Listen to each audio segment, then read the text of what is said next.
How to fix add music to profile not showing on Instagram in iPhone 16e. So let's start the video. First of all, open your Instagram and then click on your account. Now here you can see the option edit profile.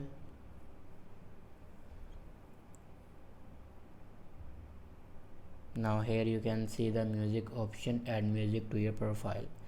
If you can't see this option, then go back to your home screen and open App Store and search here Instagram.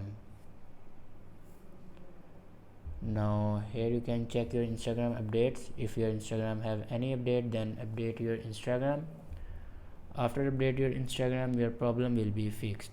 If it doesn't fix your problem, then open settings, then click on general, and now click on iPhone storage. Now scroll down and click on Instagram. Now here you can offload your Instagram app and reinstall it. After doing these steps, your problem will be fixed. I hope this video is helpful for you. Thanks for watching.